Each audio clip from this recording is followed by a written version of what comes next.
Managing director ਨੇ ਇੱਥੇ ਮੁਖੀ ਨੇ ਖਾਲਸਾ ਇੰਡੀਆ ਦੇ, ਉਹਨਾਂ ਦੇ ਅੱਜ ਘਰ ਦੇ ਵਿੱਚ ਜਿਹੜੀ ਹੈ NIA ਵੱਲੋਂ ਇਨਵੈਸਟੀਗੇਸ਼ਨ ਕੀਤੀ ਗਈ ਹੈ ਜੀ। NIA ਦੀ ਟੀਮ ਜਿਹੜੀ ਸੀ ਉਹ ਦਿੱਲੀ ਤੋਂ ਪਹੁੰਚੀ, ਨਾਲ ਪ੍ਰੋਟੋਕੋਲ ਦੇ ਨਾਲ ਉਹਨਾਂ ਦੇ ਨਾਲ ਪੰਜਾਬ ਪੁਲਿਸ ਜਿਹੜੀ ਸੀ ਉਹ ਸ਼ਾਮਿਲ ਸੀਗੀ ਜੀ। ਅਤੇ ਉਹ ਤਕਰੀਬਨ ਸਵੇਰੇ 5 ਵਜੇ ਤੋਂ ਲੈ ਕੇ 10:30 ਵਜੇ ਤੱਕ ਇਹ ਚੱਲੀ ਹੈ ਜੀ।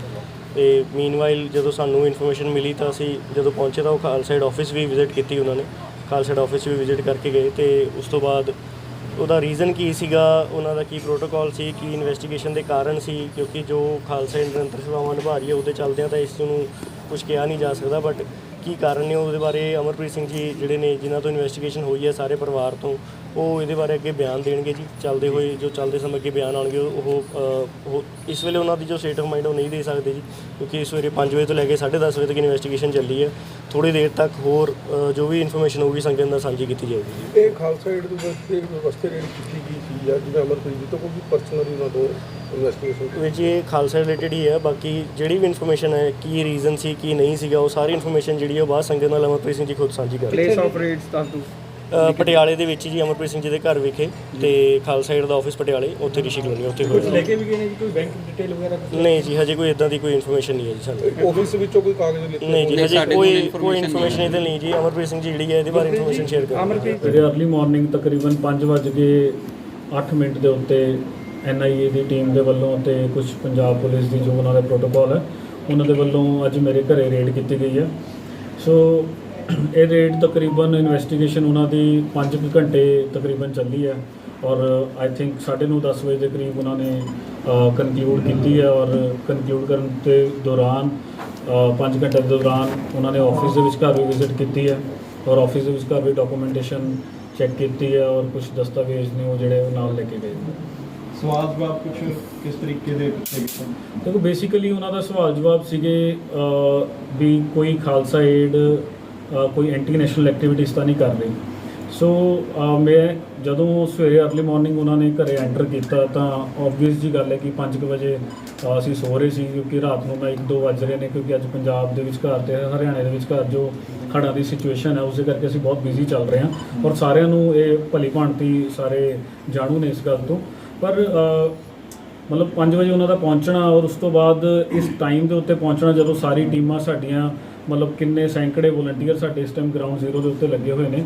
ਅਤੇ ਕੁਐਸਚਨ ਇਹ ਸੀਗਾ ਕਿ ਤੁਸੀਂ ਐਂਟੀ ਨੈਸ਼ਨਲ ਐਕਟੀਵਿਟੀਜ਼ ਤਾਂ ਨਹੀਂ ਕਰ ਰਹੇ, ਜਾਂ ਤੁਹਾਨੂੰ ਫੰਡਿੰਗ ਕਿੱਥੋਂ ਆਉਂਦੀ ਹੈ, ਜਾਂ ਤੁਹਾਡਾ ਰਿਕਾਰਡ ਕੀਪਿੰਗ ਕਿਵੇਂ ਹੈ।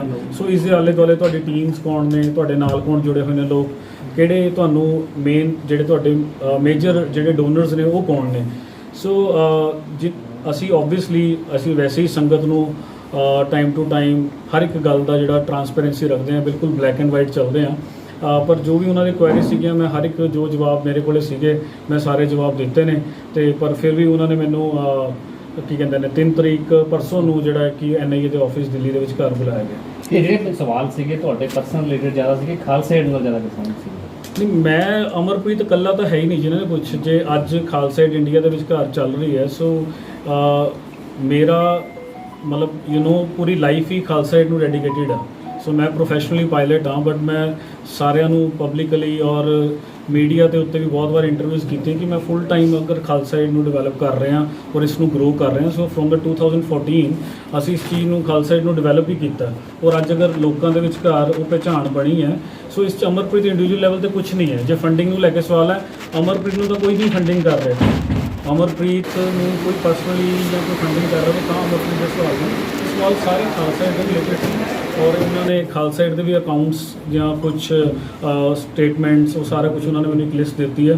ਉਹ ਡਾਕੂਮੈਂਟੇਸ਼ਨ ਲੈ ਕੇ ਵੀ ਉਹਨਾਂ ਤੱਕ ਪਰਸੋਂ ਜਿਹੜਾ ਉਹ ਪਹੁੰਚਣਾ। ਸਰ ਕੋਈ ਮੋਬਾਈਲ ਵਗੈਰਾ ਵੀ ਜ਼ਬਤ ਵਗੈਰਾ? ਹਾਂਜੀ, ਮੇਰਾ ਮੋਬਾਈਲ ਉਹਨਾਂ ਨੇ ਸੀਜ਼ ਕੀਤਾ, ਔਰ ਕੁਝ ਆਫੀਸ਼ੀਅਲ ਡਾਕੂਮੈਂਟਸ ਸਾਡੇ ਖਾਲਸਾ ਏਡ ਦੇ ਆਫਿਸ ਤੋਂ ਉਹਨਾਂ ਨੇ ਕਿਹਾ ਕਿ ਅਸੀਂ ਲੈ ਕੇ ਜਾਣਾ ਚਾਹੁੰਦੇ ਹਾਂ। ਉਹ ਬਕਾਇਦਾ ਆਪਣੇ ਪ੍ਰੋਟੋਕੋਲ ਦੇ ਅਕੋਰਡਿੰਗਲੀ ਉਹ ਦੇ ਕੇ ਗਏ ਨੇ ਕਿ ਇਹ ਚੀਜ਼ਾਂ ਨੂੰ ਲੈ ਕੇ ਚੱਲੇ ਨੇ। ਮੋਬਾਈਲ ਇੱਕ ਸੀਗੇ ਦੋ ਲੈ ਕੇ ਗਏ? ਮੇਰੇ ਕੋਲ ਇੱਕ ਮੋਬਾਈਲ ਸੀਗਾ ਜੋ ਲੈ ਕੇ ਗਏ। ਕਿਸਾਨੀ ਅੰਦੋਲਨ ਚੱਲ ਰਿਹਾ ਸੀ ਉਸ ਤਰੀਕੇ ਉਦੋਂ ਵੀ ਇਸ ਤਰ੍ਹਾਂ ਦੀ ਐਕਟੀਵਿਟੀ ਹੋਈ ਸੀ ਤੇ ਹੁਣ ਜਦੋਂ ਹੜ੍ਹ ਆਏ ਹੋਏ ਪੰਜਾਬ ਦੇ ਵਿੱਚ ਸੇਵਾ ਤੁਸੀਂ ਕਰ ਰਹੇ ਹੋ ਤੇ ਹੁਣ ਫੇਰ ਇਸ ਤਰੀਕੇ ਦੀ ਐਕਟੀਵਿਟੀ ਹੋ ਰਹੀ ਹੈ, ਇਹਨੂੰ ਕੀ ਮੰਨਦੇ ਹੋ? ਬਸ ਟਾਰਗੇਟ ਮੰਨ ਰਹੇ ਹੋ ਸੰਸਥਾ? ਨਹੀਂ, ਦੇਖੋ ਜਦੋਂ 2000 ਤਕਰੀਬਨ 14 ਤੇ ਜਦੋਂ ਮੈਂ ਖਾਲਸਾ ਏਡ ਦੇ ਨਾਲ ਜੁੜਿਆ ਹੋਇਆ, ਉਦੋਂ ਤੋਂ ਲੈ ਕੇ ਹੁਣ ਤੱਕ ਮੈਂ ਬਹੁਤ ਇਨਕੁਆਇਰੀਜ਼ ਫੇਸ ਕੀਤੀਆਂ, ਚਾਹੇ ਉਹ ਸੈਂਟਰ ਦੀਆਂ ਨੇ ਚਾਹੇ ਉਹ ਸਟੇਟ ਦੀਆਂ ਨੇ। ਪਰ ਜਦੋਂ ਵੀ ਕੋਈ ਲਾਈਮਲਾਈਟ ਵਾਲਾ ਪ੍ਰੋਜੈਕਟ ਹੁੰਦਾ, ਚਾਹੇ ਉਹ ਕਿਸਾਨੀ ਮੋਰਚਾ ਹੈ, ਚਾਹੇ ਹੁਣ ਪੰਜਾਬ ਦੇ ਵਿੱਚ ਹੜ੍ਹਾਂ ਦੇ ਵਿੱਚ ਘਰ ਚੱਲ ਰਹੇ ਨੇ, ਠੀਕ ਹੈ ਜ਼ਰੂਰ ਕੋਈ ਸ਼ਰਾਰਤੀ ਅਨਸਰ ਹੁੰਦੇ ਹੋਣਗੇ, ਅਸੀਂ ਵੀ ਉਹਨਾਂ ਦੇ ਖਿਲਾਫ ਹਾਂ। ਬਟ ਜਿਹੜੀ ਜਥੇਬੰਦੀ ਲੋਕਾਂ ਨੂੰ ਤੁਸੀਂ ਅੱਜ ਕੋਈ ਵੀ ਏਰੀਆ ਦੇ ਵਿੱਚ ਘਰ ਜਾ ਕੇ ਪੁੱਛੋ ਵੀ ਕਿਹੜੀ ਸੰਸਥਾ ਕੰਮ ਕਰ ਰਹੀ ਹੈ, ਅਗਰ ਹਰ ਇੱਕ ਦੀ ਜ਼ੁਬਾਨ ਦੇ ਉੱਤੇ ਖਾਲਸਾ ਏਡ ਹੈ ਤੇ ਦੈਨ ਇਸ 'ਚ ਮਤਲਬ ਟਾਰਗੇਟ ਹੀ ਮੰਨਿਆ ਜਾ ਸਕਦਾ ਹੈ। ਸੋ ਅਸੀਂ ਅੱਜ ਦੀ ਡੇਟ 'ਚ ਵੀ ਪ੍ਰੈਜ਼ੈਂਟਲੀ ਸਾਡੇ ਇੰਨੇ ਕੰਮ ਚੱਲ ਰਹੇ ਨੇ, ਇੰਨੇ ਪ੍ਰੋਜੈਕਟ ਚੱਲ ਰਹੇ ਨੇ, ਸਕੂਲ, ਹਸਪੀਟਲ, ਬੱਚਿਆਂ ਦੀ ਐਜੂਕੇਸ਼ਨ, ਵੈਲਫੇਅਰ, ਘਰ ਬਣਾਏ ਜਾ ਰਹੇ ਨੇ। ਸੋ ਸੇਵਾ ਦੇ ਉੱਤੇ ਕੁਐਸਚਨ ਕਿਉਂ ਹੈ? ਮੈਂ ਤਾਂ ਮਤਲਬ ਇਸ ਗੱਲ ਤੋਂ ਸ਼ੌਕਡ ਹਾਂ ਕਿ ਇਸ ਟਾਈਮ ਦੇ ਉੱਤੇ ਇਹ ਚੀਜ਼ ਹੋਣੀ, ਉਹ ਸਾਡੀ ਟੀਮ ਨੂੰ ਬਹੁਤ ਉਹਨਾਂ ਦਾ ਮੋਰਲ ਡਾਊਨ ਕਰਨ ਦੀ ਗੱਲ। ਇੱਕ ਹੋਰ ਸਵਾਲ ਹੈ, ਕੀ ਕਹਿਣਾ ਚਾਹੁੰਦੇ ਹੋ ਤੁਸੀਂ? ਦੇਖੋ, ਜਿਹੜਾ ਵੀ ਕੋਈ ਸਵਾਲ ਖਾਲਸਾ ਏਡ ਇੰਡੀਆ ਦੇ ਸੰਬੰਧ ਦੇ ਵਿਚਕਾਰ ਹੈਗਾ, ਜੋ ਪੰਜਾਬ ਦੇ ਵਿਚਕਾਰ ਜਾਂ ਇੰਡੀਆ ਦੇ ਵਿਚਕਾਰ ਤਕਰੀਬਨ ਹੁਣ ਤੱਕ ਅਸੀਂ 40 ਤੋਂ 50 ਮਿਸ਼ਨਸ ਦੇ ਵਿਚਕਾਰ ਪੈਨ ਇੰਡੀਆ ਦੇ ਵਿਚਕਾਰ ਕੰਮ ਕਰ ਚੁੱਕੇ ਹਾਂ। ਕਿੱਥੇ ਕੋਈ ਕਨਫਲਿਕਟ ਹੈ, ਕਿੱਥੇ ਕੋਈ ਬਾੜ ਆਈ ਹੈ, ਕਿੱਥੇ ਕੋਈ ਅਰਥਕੁਏਕ ਆਇਆ, ਕੋਈ ਵੀ ਮਤਲਬ ਲੜਾਈ ਲੱਗੀ ਹੈ, ਅਸੀਂ ਸਹਾਰਨਪੁਰ ਦੰਗੇ ਹੋਏ ਨੇ, ਦਿੱਲੀ ਦੰਗੇ ਹੋਏ ਨੇ, ਹਰ ਇੱਕ ਜਗ੍ਹਾ ਤੇ ਆਪਣੇ ਆਪ ਨੂੰ ਉੱਥੇ ਜਾ ਕੇ ਅਸੀਂ ਸੇਵਾ ਨਿਭਾਈ ਹੈ। ਪਰ ਉਸ ਦੀ ਜਵਾਬਦੇਹੀ ਅਮਰਪ੍ਰੀਤ ਦੇ ਸਕਦਾ, ਪਰ ਜੇ ਕੋਈ ਸਾਡਾ ਕੋਈ ਵੋਲੰਟੀਅਰ ਹੋਵੇ, ਕੋਈ ਹੋਰ ਸਾਡੇ ਨਾਲ ਐਸੋਸੀਏਟਿਡ ਬੰਦਾ ਹੋਵੇ, ਉਹਦੀ ਆਈਡੀਓਲੋਜੀ ਕੋਈ ਡਿਫਰੈਂਟ ਹੋਵੇ, ਉਸ ਦਾ ਜ਼ਿੰਮੇਵਾਰ ਅਮਰਪ੍ਰੀਤ ਨਹੀਂ ਹੋ ਸਕਦਾ, ਉਸ ਦਾ ਜ਼ਿੰਮੇਵਾਰ ਖਾਲਸਾ ਏਡ ਪੂਰੀ ਸੰਸਥਾ ਨਹੀਂ ਹੋ ਸਕਦੀ। ਤੇ ਖਾਲਸਾ ਏਡ ਦੀ ਆਈਡੀਓਲੋਜੀ ਸਾਰਿਆਂ ਨੂੰ ਕਲੀਅਰ ਹੈ। ਅਸੀਂ ਈਵਨ ਜਦੋਂ ਸਾਡੀ ਇੰਡਕਸ਼ਨਸ ਹੁੰਦੀਆਂ, ਸਾਡੇ ਵੋਲੰਟੀਅਰ ਬਣਦੇ ਨੇ, ਅਸੀਂ ਉਹਨਾਂ ਦੀ ਟ੍ਰੇਨਿੰਗ ਕਰਦੇ ਹਾਂ ਕਿ ਖਾਲਸਾ ਏਡ ਨਾ ਹੀ ਕੋਈ ਧਰਮ ਦੇ ਆਧਾਰ ਤੇ ਚੱਲ ਰਹੀ ਹੈ, ਅਸੀਂ ਸਿੱਖ ਪ੍ਰਿੰਸੀਪਲ ਨੂੰ ਅੱਗੇ ਲੈ ਕੇ ਜਾ ਰਹੇ ਹਾਂ, ਸਿੱਖ ਪ੍ਰਿੰਸੀਪਲਸ ਦੇ ਅਕੋਰਡਿੰਗਲੀ ਅੱਗੇ ਚੱਲਦੇ ਹਾਂ। ਪਰ ਇਹ ਕਿਸੇ ਧਰਮ ਤੱਕ ਸੀਮਤ ਨਹੀਂ ਗੀ, ਕਿਸੇ ਜਾਤ ਤੱਕ ਸੀਮਤ ਨਹੀਂ, ਕਿਸੇ ਪੋਲੀਟੀਕਲ ਪਾਰਟੀ ਤੱਕ ਸੀਮਤ ਨਹੀਂ। ਅੱਜ ਤੱਕ ਅਸੀਂ ਆਪਣੇ ਆਪ ਨੂੰ ਬਿਲਕੁਲ ਨੌਨ ਪੋਲੀਟੀਕਲ ਔਰ ਨੌਨ ਰਿਲੀਜੀਅਸ ਹੋ ਕੇ ਚੱਲੇ। ਸੋ ਇਹੀ ਸਾਡਾ ਏਜੰਡਾ ਹੈ ਔਰ ਇਹੀ ਸਾਡਾ ਏਮ ਹੈ ਕਿ ਅਸੀਂ ਇਸੇ ਤਰੀਕੇ ਨਾਲ ਹੀ ਚੱਲਣਾ ਹੈ। ਬਟ ਫਿਰ ਵੀ ਅਗਰ ਕੋਈ ਕਿਸੇ ਦੇ ਪਰਸਨਲ ਵਿਊਜ਼ ਕੋਈ ਸੋਸ਼ਲ ਮੀਡੀਆ ਤੇ ਪਾ ਰਿਹਾ ਹੈ ਜਾਂ ਕੋਈ ਇੰਡੀਵਿਜੂਅਲ ਕੈਪੈਸਿਟੀ ਦੇ ਵਿੱਚ ਕਰ ਰਿਹਾ ਹੈ, ਉਸ ਦੇ ਆਨਸਰੇਬਲ ਸਾਨੂੰ ਨਹੀਂ ਹੋਣਾ ਚਾਹੀਦਾ। ਅਸੀਂ ਹੁਣ ਕੀ ਕਾਰਨ ਹੋ ਗਿਆ ਕਿ ਲੋਕ ਸੇਵਾ ਦੇ ਮੌਕੇ ਇਸ ਤਰ੍ਹਾਂ ਦੀ ਕਾਰਵਾਈ ਕੀਤੀ ਹੈ? ਦੇਖੋ, ਇਹੀ ਤਾਂ ਮਤਲਬ ਸ਼ੌਕ ਦੇ ਵਿਚਕਾਰ ਮੈਂ ਆ।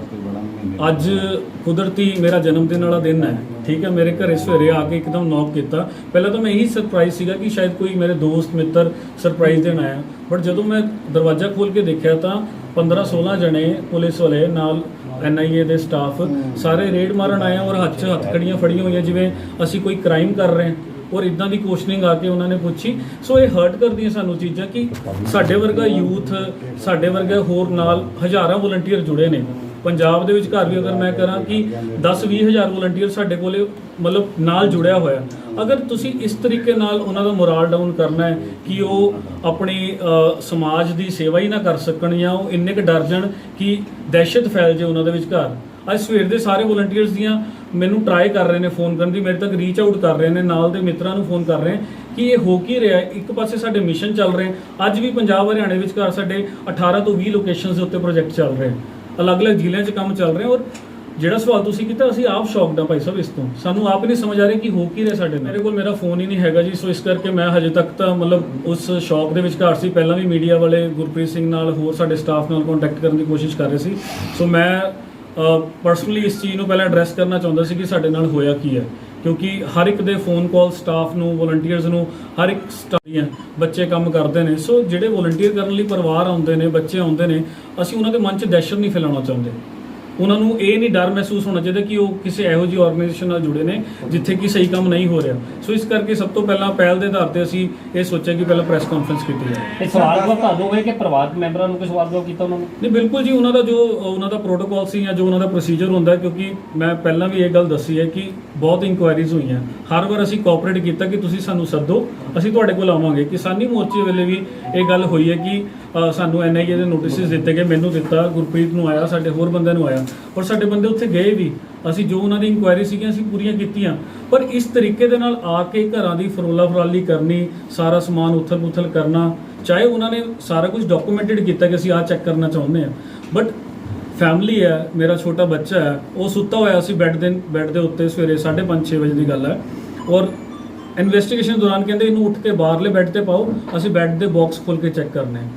ਠੀਕ ਹੈ, ਉਹਨਾਂ ਦਾ ਪ੍ਰੋਸੈਸ ਹੋਏਗਾ, ਉਹਨਾਂ ਦਾ ਪ੍ਰੋਸੀਜਰ ਹੋਏਗਾ, ਬਟ ਇਨਸਾਨੀਅਤ ਦੇ ਤੌਰ ਤੇ ਸਾਨੂੰ ਇਹ ਚੀਜ਼ਾਂ ਹਰਟ ਹੁੰਦੀਆਂ ਨੇ ਕਿ ਅਸੀਂ ਇਨਸਾਨੀਅਤ ਦੀ ਸੇਵਾ ਕਰ ਰਹੇ ਹਾਂ। ਅਸੀਂ ਹਰ ਇੱਕ ਦਾ ਦੁੱਖ ਦਰਦ ਸਮਝਦੇ ਹਾਂ, ਤੇ ਜਦੋਂ ਸਾਡੇ ਨਾਲ ਇਦਾਂ ਹੋ ਰਿਹਾ ਤਾਂ ਉਹ ਕਿਤੇ ਨਾ ਕਿਤੇ ਬਹੁਤ ਦੁਖਦਾਇਕ ਹੈ। ਦਸਤਾਵੇਜ਼ ਤੁਹਾਡੇ ਘਰ ਚੋਂ ਲੈ ਕੇ ਗਏ ਨੇ, ਆਫਿਸ ਚੋਂ ਜਾਂ ਗੋਡਾਊਨ ਚੋਂ ਲੈ ਕੇ ਨਹੀਂ, ਦਸਤਾਵੇਜ਼ ਜਿਹੜੇ ਲੈ ਕੇ ਗਏ ਨੇ ਆਫਿਸ ਤੋਂ ਲੈ ਕੇ ਗਏ ਨੇ, ਮੋਬਾਈਲ ਮੇਰਾ ਆਪਣਾ ਪਰਸਨਲ ਸੀਗਾ ਜਿਹੜਾ ਉਹ ਲੈ ਕੇ ਗਏ ਨੇ। ਮੈਂ ਤਾਂ ਉਹ ਚੀਜ਼ ਕਹਿਣਾ ਜੀ ਕਿ ਸਾਡੇ ਕੋਲੇ ਪ੍ਰੋਪਰਲੀ ਅਸੀਂ ਗਵਰਨਮੈਂਟ ਦੇ ਨਾਲ ਰਜਿਸਟਰਡ ਆ ਫਰੋਮ ਦਾ 2014 ਤੋਂ ਲੈ ਕੇ ਹੁਣ ਤੱਕ ਸਾਨੂੰ ਕੋਈ ਇਹੋ ਜੀ ਐਂਟੀ ਨੈਸ਼ਨਲ ਕੋਈ ਫੰਡਿੰਗ ਆਈ ਹੋਵੇ ਜਾਂ ਕੋਈ ਇਹੋ ਜੀ ਸਾਡੀ ਐਕਟੀਵਿਟੀ ਵੀ ਤੁਹਾਨੂੰ ਲੱਗੀ ਹੋਵੇ ਕਿ ਅਸੀਂ ਕੋਈ ਐਂਟੀ ਨੈਸ਼ਨਲ ਕੰਮ ਕਰ ਰਹੇ ਹਾਂ ਜਾਂ ਐਂਟੀ ਰਿਲੀਜਨ ਕੋਈ ਕੰਮ ਕਰ ਰਹੇ ਹਾਂ, ਤੇ ਅਸੀਂ ਜਵਾਬਦੇਹੀ ਹਾਂ ਉਸ ਚੀਜ਼ ਦੇ। ਬਟ ਹਰ ਇੱਕ ਚੀਜ਼ ਦਾ ਇੱਕ ਪ੍ਰੋਸੀਜਰ ਹੁੰਦਾ, ਇੱਕ ਪ੍ਰੋਸੈਸ ਹੁੰਦਾ। ਇਸ ਤਰ੍ਹਾਂ ਦਹਿਸ਼ਤ ਫੈਲਾ ਕੇ ਇਹ ਚੀਜ਼ ਕਿਤੇ ਨਾ ਕਿਤੇ ਸਾਨੂੰ ਦੁੱਖ ਦਿੰਦੀ ਹੈ। ਜੇ ਬੰਦਾ ਹੋਏਗਾ ਜੀ ਖਾਲਸਾ ਏਡ ਸੰਬੰਧਿਤ ਕਿੱਥੇ ਹੋ ਸਕਦੀ ਹੈ? ਅਗਰ ਕੋਈ ਬੰਦਾ ਹੈਗਾ ਵੀ ਹੈ ਤੇ ਕਾਨੂੰਨ ਦੇ ਅਕੋਰਡਿੰਗਲੀ ਉਸ ਤੇ ਪ੍ਰੋਪਰਲੀ ਕਾਰਵਾਈ ਹੋਣੀ ਚਾਹੀਦੀ ਹੈ। ਅਸੀਂ ਇਸ ਚੀਜ਼ ਦੇ ਬਿਲਕੁਲ ਖਿਲਾਫ ਹਾਂ। ਜੇ ਕੋਈ ਵੀ ਕਿਸੇ ਦੇਸ਼ ਦਾ, ਕਿਸੇ ਝੰਡੇ ਦਾ ਕੋਈ ਅਪਮਾਨ ਕਰ ਰਿਹਾ, ਉਹ ਚੰਗੀ ਗੱਲ ਨਹੀਂ ਹੈ। ਅਸੀਂ ਖਾਲਸਾ ਏਡ ਨੂੰ ਇੱਕ ਲੀਗਲ ਸਟਰਕਚਰ ਦੇ ਵਿਚਕਾਰ, ਲੀਗਲ ਬਾਉਂਡਰੀ ਦੇ ਵਿਚਕਾਰ ਰਹਿ ਕੇ ਅਸੀਂ ਕੰਮ ਕਰਦੇ ਹਾਂ ਤੇ ਅਸੀਂ ਇਦਾਂ ਹੀ ਕਰਾਂਗੇ।